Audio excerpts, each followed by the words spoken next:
안녕하세요. DJ 선아입니다. 오늘의 사연 시작해 보겠습니다. 안녕하세요. 30대 후반의 초등학생 남자아이를 하나 키우고 있는 주부예요. 저는 대학을 나오지 못한 것이 평생 한이어서 지금은 늦게나마 대학 공부를 하고 있는데요. 경제적으로 여유가 없어 식당에서 알바를 하던 제가 지금은 알바도 하지 않고 공부를 하게 된 데에는 좀 신기한 사연이 있었어요. 갑자기 인생이 완전히 바뀐 사연을 보내드립니다. 저희 친정은 원래 굉장히 부자였어요. 제가 중학교 때까지만 해도 그랬죠. 그런데 아버지가 돌아가시고 사기까지 당하면서 집안 사정이 급격히 안 좋아졌어요. 어느 정도였냐면 제가 중학교 때까지만 해도 2층 집의 유럽식 주택에 살았는데 아버지 돌아가시고 나서는 판잣집 같은 데로 이사를 해야 할 정도였죠. 중학교 때는 부유했지만 고등학교는 그야말로 겨우 졸업할 수 있었어요. 고등학교를 졸업하고 대학은 꿈도 꿀 수 없었어요. 저는 돈을 벌어야 했거든요. 그래서 고등학교 졸업하자마자 운 좋게 중소기업에서 일을 하게 되었는데 그때 같은 회사에 다니던 남편을 만나 결혼을 하게 된 거였어요. 아이를 키우게 되면서 회사를 그만둔 저는 직장을 다닐 수 없어 식당에서 알바를 하게 되었죠. 너는 어떻게 된 애가 요리 하나를 해도 야무지게 못하니? 고등학교밖에 안 나온 티를 이런 식으로 내야겠니? 식당에서는 너 이러고 일하는데 잘리지도 않아? 저번에 어머님이 알려주신 대로 한 거예요. 그리고 이게 학교랑 무슨 상관이 있다고 그런 식으로 말씀을 하시는 거예요? 매번 그렇게 말씀하실 때마다 속상해요. 네가 대학 못 간 게 내 잘못이냐? 네가 정말로 공부를 잘했으면 장학금을 받으면서라도 대학을 다녔겠지. 그리고 너 집안일 하는 거 보면 머리가 나쁜 건 맞는데 뭘. 제가 그렇게 마음에 안 드세요? 저도 학교 가고 싶었어요. 제 사정이 안 좋아서 못 간 걸 가지고 구박을 하시면 전 대체 어떻게 해야 돼요? 잘한 것도 없으면서 어디 씨미한테 대들어? 네가 우리 아들 수준에 맞기는 해? 너 솔직히 우리 집에 어울리지도 않는데 어쩔 수 없이 받아들인 거야. 제가 미우신 건 알겠는데요. 저도 열심히 살아보려고 하잖아요. 제가 노는 것도 아니고 집안일 하면서 일도 하고 살림의 보탬이 되어보려고 하는데 굳이 그렇게까지 말씀하셔야 해요? 하지만 제가 고졸이었던 것이 시모에게는 못마땅한 일이었어요. 남편은 전문대 나왔는데 저는 고졸인데다 친정도 가난한 것을 영 못마땅히 하셨어요. 그래서 틈만 나면 제가 고졸이라는 걸로 트집을 잡곤 하셨어요. 저 학교 다닐 때 공부 잘했고 그래서 대학 욕심도 있었지만 집안 사정이 어려워도 너무 어려워서 대학을 못 간 건데 정말 서러웠죠. 한 번은 이런 일도 있었어요. 어느 날 시모가 저희 집에 오겠다고 하더라고요. 배달 음식 시키지 말고 전도 부치고 잔치 음식으로 8인분 정도 준비해 놓아라. 네? 갑자기 왜요? 친척 어른들이라도 오시나요? 갑자기 그렇게 말씀하시니까 저는 대체 무슨 상황인지 알 수가 없어서요. 앞으로 3시간 남았으니까 잔말 말고 그 안에 준비해라. 내가 도착했을 때 밥상 제대로 안 차려져 있으면 나 가만히 안 있을 거다. 어머님, 근데 저 오늘 일하러 가는 날이에요. 그리고 미리 말씀해 주셨으면 미리 준비를 했을 텐데 갑자기 오신다고 해서 저도 당황스러워요. 오늘 말고 다른 날 준비하면 안 될까요? 식당에다가는 하루 쉰다고 해. 그까짓 알바가 뭐라고 시애미 말을 거역하면서 가겠대? 8인분이나 음식 준비를 하려면 3시간도 너무 부족해요. 제가 어떻게 3시간 만에 혼자 장보고 음식까지 다 하겠어요. 그건 말이 안 되잖아요. 계속 안 된다 소리나 할 거면 전화 끊어라. 난 분명히 미리 말했으니까 알아서 해. 3시간 만에 8인분 음식을 손수 만들어서 준비하라는 시모의 말에 저는 스트레스로 머리가 터져버릴 것 같더라고요. 마음 같아서는 때려치우고 그냥 알바나 가고 싶었지만 시모의 목소리가 그날따라 아주 비장하기 그지없었죠. 시모는 배달 음식은 안 된다고 했지만 저는 시간이 없었기에 가까운 시장에 가서 만들어진 전과 잡채 같은 반찬들을 전부 사왔어요. 지금 생각해보면 왜 그렇게까지 시모의 말을 잘 들었나 싶지만 그때는 남편과 결혼한 지 2년밖에 안 된 신혼이라 착한 며느리이고 싶었던 것 같아요. 그런데 저에게 그리 정성껏 음식을 준비하라고 한 시모가 데려온 사람들이 누구였는지 아세요? 전부 시모의 친구들이었어요. 친구들을 7명이나 데리고 와서는 제 수발을 들면서 제가 차린 음식을 먹더라고요. 그리고는 자기 집보다 더 편하게 앉아 수다를 원 없이 떠는데 황당하기 그지없더라고요. 자기 집 놔두고 왜 저희 집에서 이러는지 이해가 안 되더라고요. 요즘 이런 며느리가 어딨니? 시애미 친구들 온다고 식사도 준비하고 말이야. 시모 친구 중에 한 분이 저를 칭찬하자 시모가 그 말이 못마땅했는지 얼굴을 찌푸리며 말을 하더라고요. 재주 없는 며느리가 그래도 착하기는 해서 다행이지. 돈도 없지, 머리 나쁘지, 재주도 없는데 그래도 내가 시키는 거 하나는 아주 잘해. 우리 집 며느리가 아니라 우리 집 일하는 아줌마로 만났으면 딱 좋았을 텐데 말이야. 저는 그 말을 듣는 순간 분노로 머리가 핑 도는 것 같았어요. 매일 가야 하는 알바도 가지 않고 음식 사와서 대접했더니 들은 말이 고작 저런 말이었어요. 어머님, 정말 너무하신 거 아니에요? 어머님이 친구분들을 저희 집으로 부르신 것도 이해가 안 되지만 친구분들 앞에서 저를 너무 무시하는 거 아니에요? 시모의 친구들이 모두 돌아가고 시모와 단둘이 남게 되었을 때 제가 따지듯 물었어요. 시끄러워. 내가 너한테 이 정도 대접도 못 받아? 잘난 게 없으면 착하기라도 해야지. 그래도 저 어머님 며느리예요. 도대체 왜 이렇게 저를 미워하시는 거예요? 미운데 이유가 있니? 아, 있지. 고졸에 가진 거 없이 우리 아들 꼬신 거. 그게 그렇게 잘못이에요? 제가 어머님께 실수한 것도 없는데 단지 그게 이유라고요? 됐다. 너랑 더 길게 얘기하고 싶지도 않어. 내가 앞으로 친구들 데리고 종종 이 집으로 올 거니까 그런 줄 알아라. 알바한다고 핑계 대기만 해봐. 어머님 친구들인데 왜 저희 집으로 오세요? 저 부려먹으려고 이러시는 거예요? 정말 저에 대한 존중이 너무 없으신 거 아니에요? 우리 집으로 사람을 부르면 우리 집이 더러워지잖아. 그래도 젊은 네가 고생하는 게 낫지 내가 고생을 해야겠니? 몸으로 때우는 건 네가 잘하니까 너한테 맡기는 거다. 지주제에 존중을 바래? 웃기기도 하지. 그때부터였어요. 시모와 사이가 제대로 틀어진 게. 남편과의 사이는 나쁘지 않은 편이었지만 고부 갈등으로 결혼 생활이 힘들다고 느꼈던 적은 자주 있었어요. 솔직히 남편이 옆에서 제 편이 돼주지 않았으면 저는 진작에 이혼을 했을 거예요. 엄마는 내 앞에서는 안 그러는데 당신이랑 단둘이 있을 때는 유난히 화를 많이 내시나 봐. 나한테는 당신이 밉다는 내색을 잘 안 하셨거든. 남편은 제가 시모 때문에 힘들어하는 얘기를 듣더니 한숨을 내쉬더라고요. 시모가 저를 미워하는 줄은 몰랐지만 이 정도일 줄은 몰랐다고 하더라고요. 그게 잘못된 행동이라는 걸 본인도 아시는 거지. 그래서 난 더 억울해. 사람들 있을 때 그러면 누가 말 얘기라도 하지. 당신이랑 시동생이 있을 때는 나한테 그런 내색도 안 하셔. 그래도 난 당신 힘든 거 다 알아. 그래서 미안해. 내가 큰 역할을 못 해주는 것 같아서. 그래도 당신이 시댁 가면 항상 내 옆에서 일도 도와주고 그러잖아. 당신도 노력하는 거 알아. 그나마 남편이 저의 힘든 점을 알아주어서 제가 버틸 수 있었던 거였어요. 그렇게 결혼 생활 10년 차 되었을 때 시동생이 결혼을 한다고 하더라고요. 명문대 교수야? 그 어린 나이에?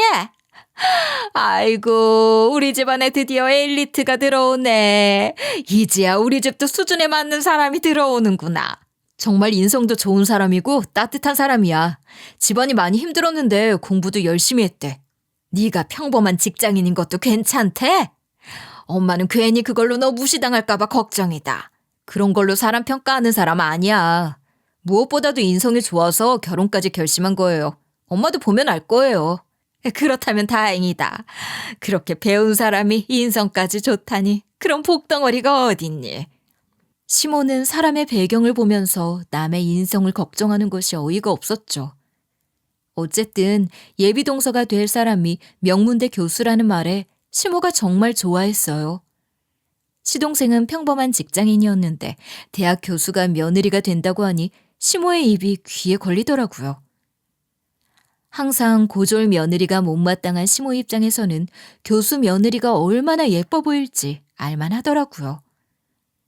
그래도 저에게 대하는 것과 너무 다른 시모의 태도가 꼴보기 싫었어요. 결혼도 하기 전에 시모에게 사랑받는 예비 동서가 부럽기도 했고요. 전 좀 소외된 기분이 들긴 했지만 그래도 집안에 새로 들어오는 사람한테는 잘해주고 싶었죠. 너 지금 어디 있니? 오늘 저녁에 가능하나 빨리 좀 우리 집으로 와라. 제가 곧 있으면 일 끝나는데 옷이 좀 그래서요. 집에 들러서 옷만 갈아입고 가면 안 될까요? 그럴 시간 없으니까 그렇지. 일 끝나는 대로 최대한 빨리 집으로 와. 시간 끌지 마라.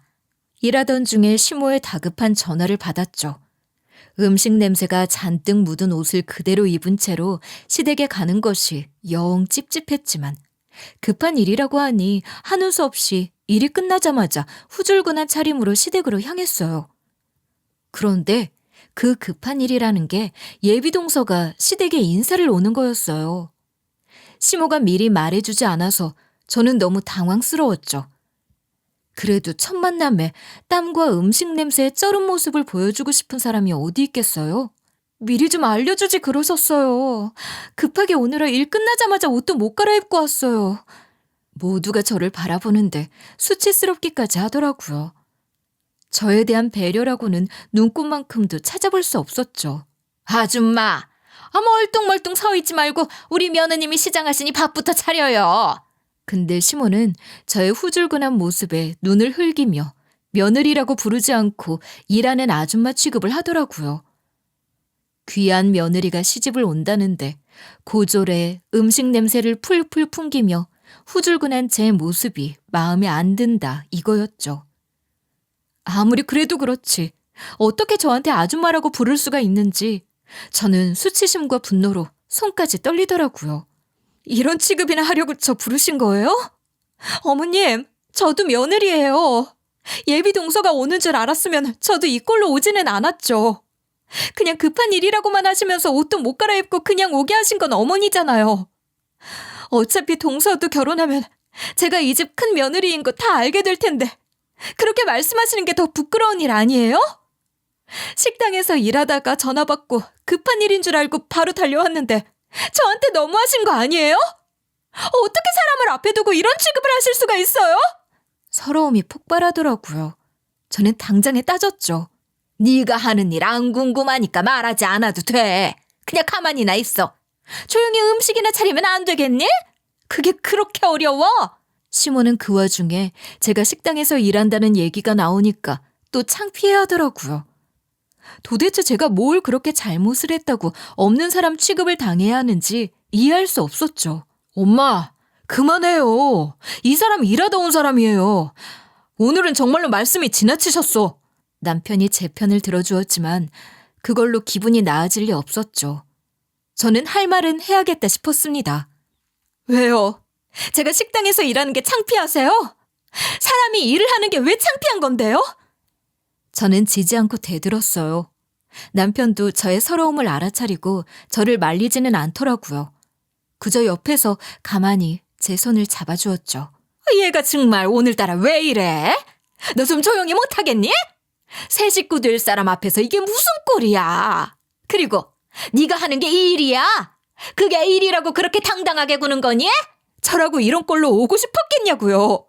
어머님은 대체 왜 저한테 빨리 오라고만 하신 거예요? 동서들 사람이 인사 오는 자리라고 미리 말해주는 게 그렇게 어려웠어요? 네가 와서 인사라도 받을 생각이었니? 네 수준에 그게 맞긴 하다고 생각해? 그날따라 시모는 주변에 사람들이 있건 말건 막말을 마구 쏟아내더라고요. 저에 대한 미움이 폭발한 것 같았어요. 저는 시모에 대한 서러움이 폭발했고요. 그 자리에 새로 들어올 사람이 있다는 것도 있고 우리는 목소리를 높여 다퉜어요. 솔직히 새로 시집올 사람 두고 할 짓은 아니었지만 저는 예비동서 앞이었기 때문에 더더욱 참을 수 없었어요. 그럼 대체 저를 왜 부르신 건데요? 정말로 집안일하고 밥 차리는 아줌마 대하듯이 하려고 부르신 거예요? 정말 그러신 거예요? 차라리 오지 말라고 하시지 그랬어요. 그래. 내가 너 때문에 우리 귀한 예비 며느리 앞에서 이게 무슨 꼴이냐? 넌 꼭 이렇게 집안 망신을 시켜야 직성이 풀리냐? 아니요. 아직도 화가 풀리지는 않는데요. 대체 어머님은 저를 왜 못 잡아먹어서 안달이세요? 네가 미워서 그렇지, 미워서. 제발 그만 좀 하고 차라리 집으로 가라. 아이고, 내가 미쳤지. 왜 저런 걸 불러가지고 이런 꼴을 당해? 시몬은 예비동서 앞에서 이런 꼴을 보이는 게 창피한지 어쩔 줄 몰라 했지만 저는 당당했어요. 가정을 꾸려가기 위해 저도 일을 한다는 건 열심히 살고 있다는 증거였지. 부끄러울 일은 아니었으니까요. 단지 처음 인사 오는 동서 앞에서 그래도 깔끔한 모습으로 첫인사를 하지 못한 게 그게 아쉬울 뿐이었죠. 시모가 미리 말이라도 해줬으면 그런 일은 없었겠지만요. 그런데 갑작스러운 소란에 당황해하던 예비동서가 제 얼굴을 빤히 바라보더라고요. 처음에는 제가 시모에게 대드는 모습 때문에 그러나 했죠. 새아가, 너는 이 일에 대해서 신경 쓸 거 없다. 잠시 소란이 좀 있었지만 잊어줬으면 좋겠다. 내가 네 앞에서 부끄러워서 이거 참. 시모는 거의 비굴하다 싶을 정도로 쩔쩔매며 예비동서를 달래더라고요. 그런데 예비동서는 시모의 말에는 대답도 하지 않고 저에게 말을 걸더라고요. 혹시 키움터 교육재단 이사장님 따님이 아니세요? 맞으시죠? 따님 맞죠? 저는 예비동서의 말을 듣는 순간 저는 아버지가 떠올라서 순간 울컥하더라고요. 이 집 식구들도 모르는 저의 과거에 대해 처음 보는 예비동서가 어떻게 알고 있는 건지 놀랐어요. 제가 아무 말도 못하고 눈물만 줄줄 흘렸더니 예비동서는 제 손을 붙잡고 같이 울다가 갑자기 제 앞으로 무릎을 꿇고 엎드리더라고요. 제가 그 교육재단에서 운영하는 학교에서 장학금 받고 공부했던 학생이거든요. 저 많이 어려울 때 공부하게 해준 이사장님, 그리고 그 따님, 저 전부 기억해요. 언니도 우리 학교 학생이었잖아요. 예비 동서가 저를 정확히 알아본 거였어요. 저희 아버지는 생전에 교육재단을 운영하는 이사장님이었거든요. 아버지는 어려운 학생들도 공부할 기회를 가져야 한다고 장학금을 마련해서 주었고요. 예비 동서가 그 중에 한 학생이었던 거죠. 얘기를 들어보니 제가 중학교 3학년 때 예비 동서는 중학교 1학년이었다고 하더라고요. 경제적으로 많이 힘들었던 동서는 입학을 하자마자 장학금을 받아 그 돈으로 책도 사고 공부할 수 있게 지원을 받을 수 있었던 거였어요. 장학금을 받는 날 이사장과 이사장 딸도 함께 사진을 찍었는데 그때의 모습을 기억하고 있어서 저를 알아본 거였어요. 형님 목에 있는 그 점이요. 그 점 때문에 알아봤어요. 사진 찍을 때나 지금이나 얼굴도 하나도 안 바뀌었네요. 전 그때 공부해서 교수까지 된 거예요. 전 이렇게 큰 은혜를 입었는데 왜 이렇게 힘들게 지내시는 거예요? 예비 동서는 제 목에 있는 큰 점까지도 기억을 하더라고요. 그 말을 듣는데 이게 정말 있을 수 있는 일인가? 세상이 이렇게 좁나 신기하기도 했어요. 그리고 이렇게 저희 아버지와 저를 기억해주는 사람이 있다는 것이 고맙기도 하더라고요. 동서 될 사람이 우리 아버지가 운영하던 학교의 학생이었다는 게 너무 신기하네요. 매년 어려운 학생들에게 장학금을 지원했던 건 기억이 나는데 그중에 예비 동서도 있을 거라고는 상상도 못했어요. 이렇게 잘 자란 걸 우리 아버지도 보셨으면 정말 좋아하셨을 텐데요. 저는 울먹이면서 말했죠. 옆에 있던 시댁 식구들은 처음 듣는 교육재단의 이름에 어리둥절해하고 예비동서가 제 손을 잡고 우는 모습에 또 한 번 어리둥절해 하더라고요. 이사장님은 어떻게 지내시는데요? 그리고 언니는 어떻게 지내신 거예요? 왜 이렇게 힘들게 지내신 것처럼 보이는 거예요? 어머님, 이러시면 안 돼요. 이분 진짜 대단한 분 따님이세요. 이렇게 막대하지 마세요. 예비동서는 심지어 자기 시어머니 될 사람을 나무라기까지 하더라고요. 아니, 교육재단이 무슨 소리고 그 재단 이사장 딸이라는 건 다 무슨 얘기냐? 넌 그런 일에 대해서는 나한테 한 번도 말을 안 한 거니? 그냥 고졸 아니었어? 나 참, 이게 정말 사실인지 믿어도 되는 건지 모르겠네. 말해봐야 더 우스워질 게 뻔하니까요. 지금도 교육재단 이사장 딸인 것도 아니고 전부 과거의 일이잖아요. 항상 저 고졸이라고 우습게 생각하시는데 제 말을 듣고 코웃음이나 치셨겠죠. 아니, 그럼 우리 예비 며느리가 그 학교 나온 학생인 거야? 넌 교육재단 이사장 딸인 거고? 근데 그렇게 잘 살던 집이 어쩌다가 지금은 이렇게 형편이 안 좋아진 거야? 어머님, 이제 와서 저에 대해서 궁금하세요? 항상 무시만 하던 며느리가 뭐 좀 있는 것 같으니까 관심이 생기시나요? 제 말에 시모는 아무 말도 하지 못하더라고요. 무슨 말을 할 수 있겠어요. 그동안 저를 무시한 건 시모도 알고 저도 아는 사실이었는데요. 그동안 어떻게 된 건지 저한테 설명 좀 해주세요. 제가 이사장님을 다시 찾아뵙고 인사라도 드리고 싶었는데 찾을 수가 없었어요. 대체 어떻게 된 거예요? 아버지는 제가 중학교 3학년 때 돌아가셨어요. 그리고 사기까지 당해서 우리 집이 많이 어려워졌고요. 그 얘기를 다 하자면 너무 길어요. 오늘은 다 얘기 못할 것 같으니 더 궁금하다면 우리 다음에 다시 얘기해요. 저한테는 너무 소중한 은인이셨는데 덕분에 공부하고 지금은 이렇게 교수까지 되었는데 교수가 되어서 제일 먼저 찾아뵙고 싶었던 분이었어요. 근데 그런 이사장님이 돌아가신 줄은 몰랐어요. 전 그냥 재단 이사장님이 바뀐 줄로만 알았거든요. 이사장이 바뀌고 나서는 학생들에게 주는 장학금 제도도 사라졌어요. 제가 마지막으로 장학금을 받은 학생이었죠. 예비 동서는 저희 아버지가 돌아가셨다는 말에 정말 진심으로 슬퍼하더라고요.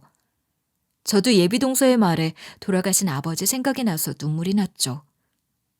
어쨌든 그 자리는 그렇게 흐지부지 되었어요. 예비 동서는 시모에게는 관심이 없고 저에게만 관심을 갖더라고요. 다음 날, 동서와 저는 따로 카페에서 만났어요. 그리고 동서에게 그간의 일을 알려주었죠. 아버지가 돌아가시고 사기를 당한 얘기. 그리고 집안이 많이 어려워지면서 제가 고등학교밖에 나올 수 없었던 얘기까지요. 근데 한 가지 궁금한 게 있어요. 어머님은 형님한테 왜 그렇게까지 화를 내시고 막대하시는 거예요? 두 분이 왜 그렇게 사이가 안 좋으신 건지 이해가 안 돼서요. 내가 고졸이고 친정에 돈이 없다는 것 때문에 마음에 들지 않아서 저러시는 거예요. 그것 때문에 마음고생을 많이 했어요. 많이 힘드셨겠어요.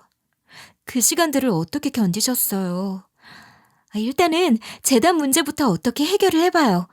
제가 도와드리고 싶어서 그래요. 아는 변호사들이 있는데 변호사 통해서 재단을 되찾을 방법이 없는지 알아볼게요. 내 얘기 들어준 것만으로도 이렇게 고마운데 변호사까지 알아본다고요? 왜 그렇게까지 하는 거예요? 제가 말씀드렸잖아요. 제가 이렇게까지 될 수 있었던 건 전부 이사장님 덕분이었어요. 그때 공부고 뭐고 집안이 너무 어려워서 어린 나이인데도 전부 포기해야 한다고 생각했거든요. 근데 장학금 받고 공부하면서 꿈도 생기고 지금의 제가 될 수 있었어요. 저도 늦었지만 돕고 싶어요. 예비 동서의 말에 저는 울컥하더라고요. 그날 바로 예비 동서는 아는 변호사를 모두 동원해 아버지의 재단에 대해 알아보았어요. 하지만 시간이 많이 지나기도 했고 사기를 당했다는 증거를 찾는 것도 쉽지 않다고 하더라고요. 이미 사기를 친 쪽에서 손을 써놓은 상태였던 거죠. 제가 알아보겠다고 해놓고 결과가 좋지 않아서 죄송해요. 변호사들이 백방으로 알아보았는데 교활한 사람들이 벌써 손을 써놓았더라고요. 정말 죄송해요. 죄송하다뇨. 그런 말 하지 마세요. 도와주는 것만으로도 충분히 큰 힘이 됐어요. 우리 아버지 기억해주는 사람 만나서 되게 반가웠어요. 그래도 좋은 소식 하나 있어요. 이사장님이 예전에 재단에 개인적으로 땅을 빌려준 게 있어요. 그건 돌려받을 수 있을 것 같아요. 그건 법인 재산이 아니라 개인에게 투자받은 항목으로 되어 있어서 지금도 효력이 있다고 하네요. 그건 충분히 돌려받을 수 있으니까 희망이 아주 없는 건 아니에요. 그럼 그 땅을 되찾을 수 있다는 거예요? 전 그런 땅이 있는 줄도 몰랐어요. 저도 사기당한 거 알아보려고 했지만 사는 게 너무 바빠서 그런 건 생각지도 못하고 있었거든요. 엄마도 그렇고요. 몇 번 알아보려고 했는데 변호사 비용도 만만치 않고 아버지 재산도 없다는 것만 알았죠. 재단을 되찾는 건 어렵지만 땅을 되찾는 건 바로 진행할 수 있어요. 그리고 그 땅을 빌려준 동안에 이자가 쌓여서 그것도 현금으로 같이 받을 수 있다고 하더라고요. 이 정도밖에 도움을 못 드려서 너무 죄송해요. 정말 고마워요. 난 그것만으로도 너무 감사해요. 우리 친정엄마가 고생을 너무 많이 했는데 예전만큼은 아니더라도 조금이라도 편하게 지내셨으면 좋겠어요. 편하게 지내시고도 남을 거예요. 땅이 생각보다 굉장히 평수가 커요. 이사장님의 개인 재산을 거의 다 법인에 빌려주신 거라서 밀린 이자에 땅까지 다 받으실 수 있을 거래요. 그 뒤로는 일사천리였어요. 밀린 이자는 현금으로 받았고 땅까지 돌려받을 수 있었죠. 반은 친정엄마의 이름으로, 반은 제 이름으로 받을 수 있었어요. 친정엄마는 더 좋은 집으로 이사를 가셨고 저도 남편과 살던 집에서 나와 더 넓은 새 집으로 이사를 하게 되었어요. 갑자기 로또를 맞은 것보다도 큰 돈이었기에 저는 남편과 손을 부여잡고 콩콩 뛰었죠. 당신 이제 알바 안 해도 되고 앞으로 하고 싶은 거 마음껏 할 수 있잖아. 뭐부터 하고 싶어? 생각해 본 적 없어? 나 대학 공부하고 싶어. 그래서 박사과정까지 밟고 싶어. 그동안 못한 공부 전부 다 할래. 아이고, 당신 앞으로 무지하게 바빠지겠다. 그래, 못했던 공부 마음껏 하고 당신 하고 싶은 대로 하고 살아. 공부를 하겠다는 제 말에 남편은 응원을 해주었죠. 제 인생이 다시 시작되는 것 같았어요. 예비 동서에게도 고마움의 표시로 선물을 하나 들고 교수실을 찾아갔어요. 예비 동서는 저에게 은인이라고 했지만 저에겐 예비 동서가 은인이었거든요. 뭐라도 작은 성의 표시는 하고 싶었죠. 예비 동서가 애써준 덕분에 생각지도 못한 선물을 받은 기분이었으니까요. 어머나 형님, 어떻게 오셨어요? 여기서 뵈니까 더 반갑네요. 예비 동서가 저를 환하게 맞아주는데 천사를 보는 것 같더라고요. 그동안 제가 힘들게 살아온 걸 하늘이 알고 보내준 천사 같았어요. 고마워요. 나 혼자서는 꿈도 못 꿨을 일인데 동서 덕분에 다시 새 삶을 사는 기분이에요. 그게 왜 저 덕분이라고 하세요. 다 이사장님 덕분이죠. 그래도 참 잘 됐어요. 집이 가난해지면서 계속 험하게 살았어요. 주변에서도 저를 막대했고요. 그게 익숙해졌는지 이런 호의를 받는 것도 어색하네요. 상황이 어떻게 변했건 형님은 부모님에게 사랑도 많이 받았고 소중한 사람이에요. 스스로를 귀하게 생각하시면서 사셨으면 좋겠어요. 전 처음 형님 뵌 날 어머님이 하신 행동에 너무 놀랐어요. 이젠 그런 대우는 받지 않을 거예요. 내가 나를 지키면서 살 거예요. 내가 가진 게 없다고 스스로도 못난 사람이라고 생각하면서 살았던 것 같아요. 앞으로는 좋은 일만 있을 거예요. 제가 형님 계속 응원할게요. 아, 그리고 나 때문에 어머님이랑 어색하게 지낼 필요 없어요. 어머님은 동서 많이 좋아할 거예요. 남편 될 사람은 좋지만 어머님과 가까워지기는 쉽지 않을 것 같아요. 이런 말 좀 그렇지만 전 형님이 더 좋아요. 어머님이 집에 갑자기 찾아오거나 아무 때나 시댁으로 오라고 하는 것만 조심해요. 제가 알려주는 고부 갈등 피하는 꿀팁이에요. 알겠어요. 명심할게요, 형님. 저는 예비 동서에게 인사를 하고 여유로운 마음으로 집으로 돌아왔어요. 예비 동서가 앞으로 식구가 된다는 것도 기분 좋은 일이라고 느껴지더라고요. 그리고 한편으로는 예비 동서에게는 고부 갈등을 피하는 꿀팁이라고 알려줘 놓고 나는 왜 시모에게서 벗어나지도 못하나 하는 생각이 들었어요. 그래서 이제부터는 제대로 거리두기를 해야겠다 생각했죠. 그런데 집에 들어왔더니 소파에 앉아있던 시모가 자리에서 벌떡 일어나더라고요. 저는 생각지도 못했던 시모의 등장에 불쾌하더라고요. 마음 같아선 뭐 하시는 거냐고 당장 나가라고 소리라도 치고 싶었지만 겨우 화를 눌러 꾹 참고 말했어요. 저희 집에 오시면 연락이라도 미리 주시지 그랬어요. 생각지도 못했는데 저희 집에 들어와 계셔서 정말 놀랐어요. 저 이런 식으로 오시는 거 너무 싫어요. 아니, 난 네가 외출한 것 같길래 괜히 연락했다가 나 때문에 서둘러 올까 봐 그랬어. 그냥 너 생각해서 얌전히 앉아서 기다리려고 한 거야. 시모의 태도가 평소와는 완전히 달랐죠. 안절부절 못하는 모습이 뭐랄까? 저를 어려워하는 느낌이었어요. 제가 돈이 많아졌다는 거 하나만으로도 시모가 제 눈치를 엄청나게 많이 보더라고요. 무슨 일로 오신 거예요? 갑자기 오셔서 먹을 것도 준비를 못했는데요. 혹시 또 친구분들도 오시는 건가요? 그런 거라면 정말로 곤란한데요. 아니야, 그런 거 아니야. 아이, 내가 이 염치가 있지. 어떻게 또 친구들을 데리고 오겠어. 난 그저 너한테 미안하다고 인사라도 하러 온 거야. 내가 우리 며느리한테 미안한 일이 한두 가지가 아니잖니. 갑자기 뭐가 미안하다고 그러시는 거예요. 저한테 그런 마음 가지실 분 아니라고 생각했는데요. 내가 너한테 못해준 게 참 많잖니. 말도 참 못되게 하고. 그동안 많이 서운했었지? 네, 솔직히 서운했었죠. 서운한 적 없다고 말하면 거짓말이고요. 저 많이 미워하셨잖아요. 동서 처음 온 날에도 저한테 함부로 하셨고요. 네가 그렇게 생각할 것 같았어. 내가 생각해보니까 너한테 못해준 게 참 많더라. 그러면 안 되는 거였는데 나도 왜 그렇게 너한테 못되게 말했는지 몰라. 아휴, 미안하다. 근데 왜 갑자기 미안하다고 하시는 거예요?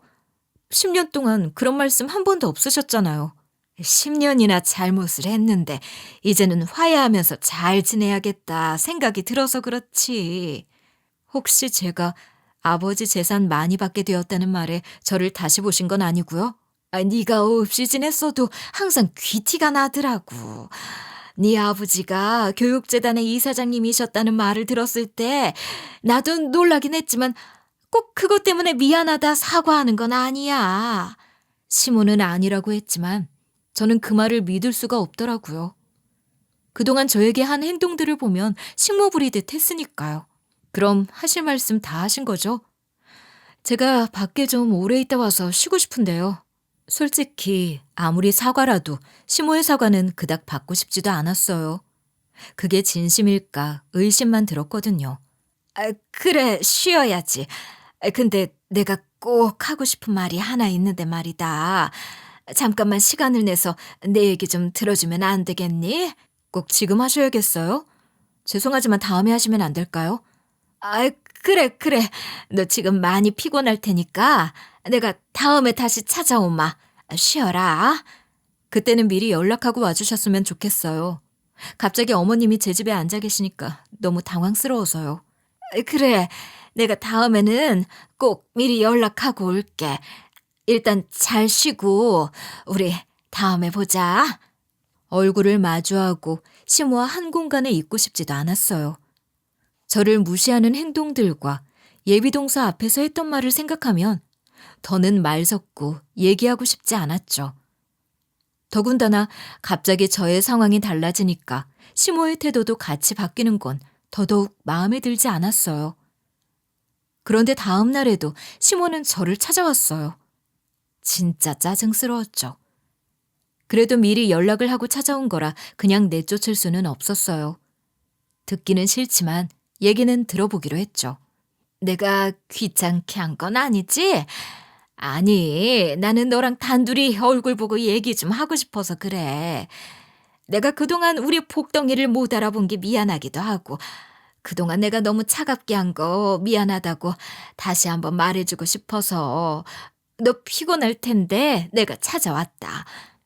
저는 그동안 한 번도 어머님한테 부족하게 대한 적이 없는데 제 배경만 보고 절 미워하셨잖아요. 근데 그런 제가 어떻게 갑자기 복덩이가 된 거예요? 너 그동안 서운했던 거 안다. 근데 나도 젊었을 때는 구박 많이 받았어. 며느리 자리가 원래 그런 거야. 시어머니한테 혼나기도 하고 그런 거지. 그래도 나는 널 진심으로 미워했던 적은 없다. 제가 그 말을 믿었을 리 없었죠. 그동안 저에게 했던 행동들을 생각하면 그건 거짓말이었으니까요. 그래서 그거 사과하고 싶으셔서 온 거예요? 그런 건 그냥 전화로 하셔도 되는데요. 제 입에서 나가는 말들이 전부 차갑기만 했지만 그 이상 예의 바르게 할 수는 없었어요. 염치 없지만 너한테 부탁 하나 하고 싶어서 왔어. 부탁하러 와서는 그래도 얼굴 보고 하는 게 맞잖아.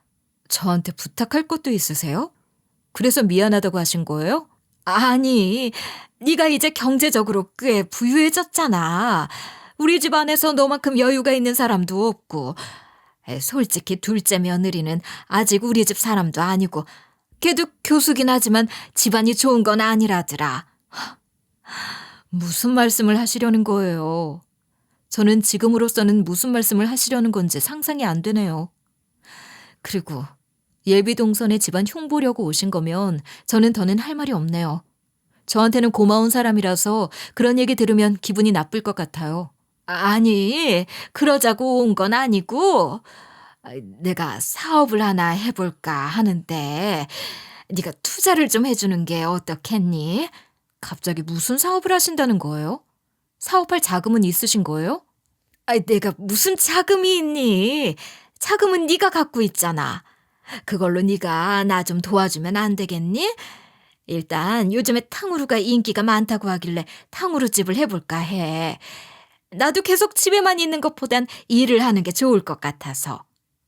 어머님, 제 돈이 어머님 돈처럼 느껴지세요? 사업 한 번도 해보신 적 없는 어머님을 뭘 믿고 제가 사업 자금을 대줘요? 그리고 그동안 저 돈 없다고 무시하셨으면서 어떻게 저한테 돈을 대달라는 말을 하세요? 아니, 너한테 그 정도는 얼마 되지도 않는 돈인데 그게 그렇게 아깝니? 가족끼리 그 정도는 해줄 수 있는 거 아니야? 다른 사람도 아니고 내가 네 시애미인데? 다른 사람도 아니고 어머님이니까요. 더더욱 싫죠. 저는 고민해 볼 것도 없이 싫어요. 돈이 그렇게 아까워서 그러니? 넌 어떻게 고민도 안 해보고 다짜고짜 싫다고 할 수가 있니? 이번 기회에 너랑 나랑 잘 지낼 수 있는 기회인데 굳이 그렇게 야박하게 굴어야겠어? 저한테는 너무나 소중한 돈이에요. 저는 애초에 그 돈을 허투루 쓸 생각도 없고 10년 내내 저 무시하신 어머님한테 그 돈 조금도 쓸 생각 없어요. 그리고 이건 제가 야박한 게 아니라 정상인 거고요. 너 진짜 이런 식으로 해야겠니? 더 잘 지내보자고 내가 사과까지 했는데 돈 좀 있다고 나 무시하는 거냐? 잘 지내보자고가 아니라 제가 가진 돈이 탐이 난 거겠죠. 이제 와서 저한테 잘 지내자고 하면 저는 뭐 좋아할 줄 아셨어요?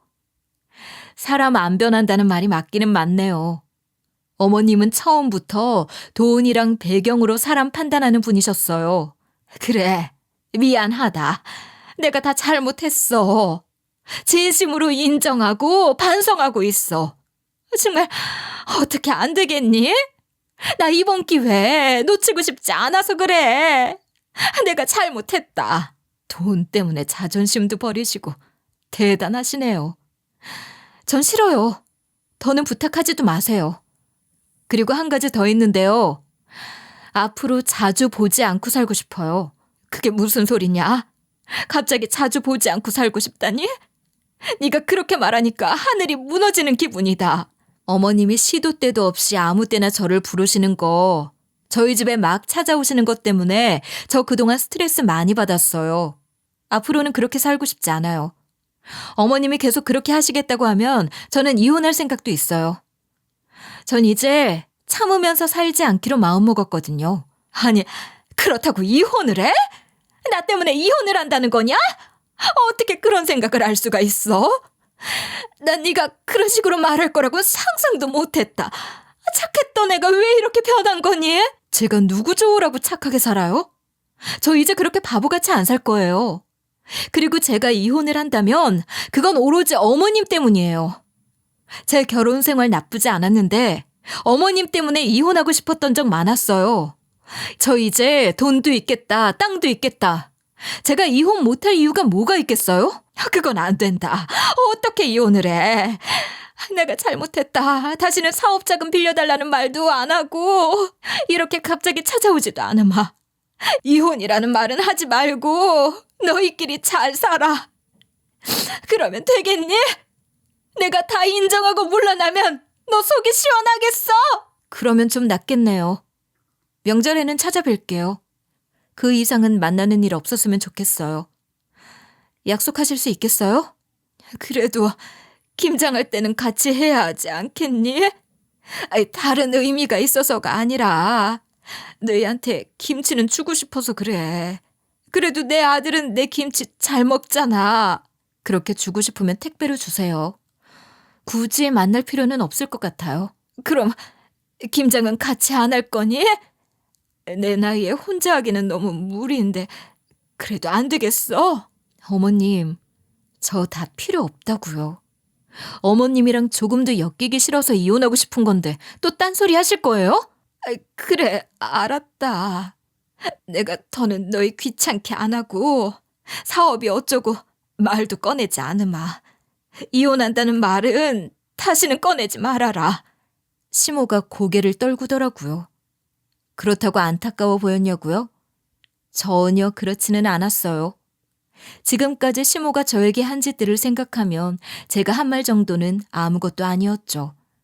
그 정도면 예의를 차려서 말한 거라 생각했죠. 그럼 저 이제 집에서 할 것도 있고 한데 그만 가주시겠어요? 다음 명절에 뵐게요. 시모는 그렇게 저희 집에서 쫓겨나듯 나갔고 저는 그동안 못했던 말을 하느라 속이 다 시원하더라고요. 그리고 몇 달 뒤에 예비 동서는 정말로 제 동서가 되었어요. 시모랑은 연락도 안 하고 지냈지만 저와 동서는 친자매처럼 친하게 지냈죠. 형님, 이제 강의 시작되면 많이 바쁘시겠어요. 공부할 준비는 되신 거죠? 그럼 동서 덕분에 수강 신청하는 것도 잘했어. 지금 열정이 엄청나서 수석도 할 수 있을 것 같아. 응원할게요. 꼭 좋은 성적 거두시고 석사과정, 박사과정까지 쭉 공부하세요. 고마워, 동서. 이게 전부 동서 덕분인 거 알아. 동서 내일 우리 집 와서 저녁 먹고 가. 동서가 좋아하는 음식 많이 해줄게. 그럼 내일은 제가 가고 이번 주말에는 제가 대접할게요. 제가 요리는 못하지만 형님한테는 정성을 다해서 대접할게요. 요즘 정말 새 인생을 사는 것 같아요. 자매 같은 동서도 생기고 저를 미워라 하던 시모와는 멀어지고 넓고 좋은 새 집이 생겼고요. 그중에 가장 마음에 드는 건 제가 공부를 시작했다는 거였어요. 더는 돈 때문에 허덕이지 않고 늦게나마 공부를 하게 된 것이 너무나 행복했죠. 시모는 제가 명절에 시댁에 찾아가면 제 눈치를 보곤 해요. 제 눈치만 보는 게 아니라 동서 눈치도 보더라고요. 시모가 그렇게까지 할 필요는 없지만 굳이 얘기하지는 않았어요. 어쨌든 연 끊지 않고 지내는 게 어디예요? 그래서 요즘은 어떻게 지내고 있냐면요. 학교 공부하느라 정신이 없어요. 남편도 동서도 저의 공부를 응원해주고 있어서 그래도 신이 나요. 저희 친정엄마는 아버지 돌아가신 이후로 계속 고생만 하셨는데 지금은 일도 안 하시고 넓고 좋은 집에서 여유롭게 지내고 계세요. 제가 엄마를 자주 찾아뵙는데 표정이 정말 많이 좋아지셨더라고요. 예전에는 고민으로 항상 찌푸린 얼굴이었는데 요즘엔 곧잘 웃으시거든요.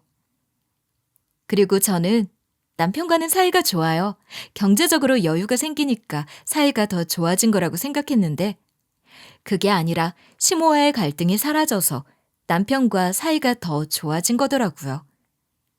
그래서 요즘엔 참 즐겁고 활기차게 지내요. 저는 앞으로도 공부를 열심히 하고 동서와도 계속 잘 지낼 것 같아요. 여기까지가 저의 사연이었어요. 제 얘기를 들어주신 모든 분들께 감사의 인사를 전해요. 모두 즐거운 하루 보내세요.